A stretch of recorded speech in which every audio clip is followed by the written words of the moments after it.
Militer Singapura dibangun dengan bantuan misi rahasia Israel.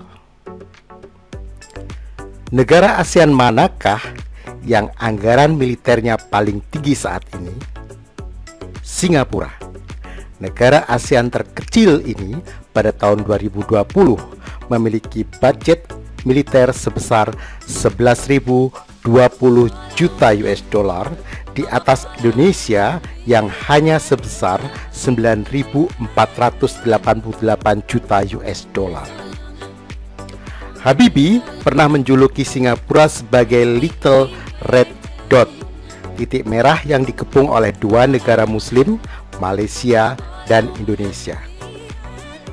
Pada awal berdirinya, negara ini sempat berkonflik dengan Malaysia dan Indonesia.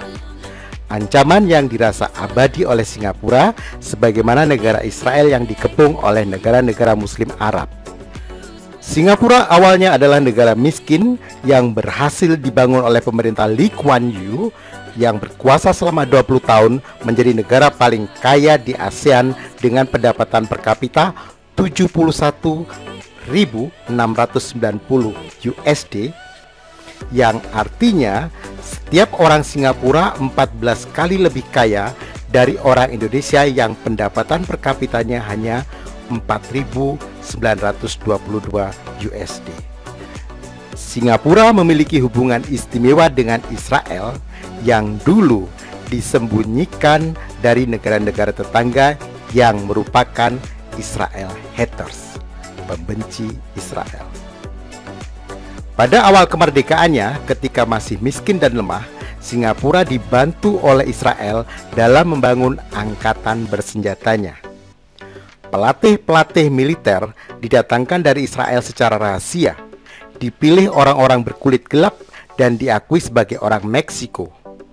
Ini untuk menjaga sentimen dari Malaysia dan Indonesia, dua negara muslim yang anti pendudukan Israel di Palestina. Saat itu, Israel ingin menjadikan dirinya sebagai udang beracun, kata Lee Kuan Yew. Udang adalah makhluk laut lemah yang ada di dasar piramida makanan lautan dengan banyak ikan besar di sekitarnya. Tapi udang ini berbahaya karena bisa meracuni negara besar lain yang mencoba memakannya. Itulah filosofi pertahanan militer Singapura di awal berdirinya. Tetapi kemudian kemajuan ekonomi membuat Singapura posisinya semakin penting di Asia Tenggara. Diplomasi dan kelindahan ekonomi membuatnya mendapat dukungan dari negara-negara besar seperti Amerika Serikat, Inggris, Eropa, Australia, bahkan China. Singapura bukan lagi udang beracun yang lemah, tapi sudah berubah menjadi landak yang memiliki duri-duri tajam. Tak bisa lagi dimakan, bahkan ketika didekati akan sangat berbahaya. Kemajuan teknologi militer tidak lagi mengandalkan jumlah manusia di balik senjata, tapi lebih pada kecanggihan senjata itu sendiri. Dukungan Israel juga pada teknologi militer, di mana Singapura akhirnya mampu memproduksi dan mengekspor peralatan tempur. Teknologi soft power ini mengevolusi Singapura dari landak yang sekedar bertahan menjadi lumba-lumba yang pintar, gesit, cepat, bahkan bisa mengalahkan hiu. Gambaran militer Singapura dapat dilihat dari kondisi Israel saat ini yang sekalipun diserang ribuan rudal dari negara-negara sekitarnya mampu merontokkan rudal-rudal tersebut bahkan menyerang balik. Belum lagi dukungan Amerika, Inggris, Australia, bahkan Cina bila ada yang mengganggu kota negara tersebut. Ditambah dengan kenyataan bahwa Singapura menguasai perekonomian Indonesia melalui kepemilikan saham pada berbagai perusahaan multinasional, juga sebagai kreditor terbesar bagi Indonesia.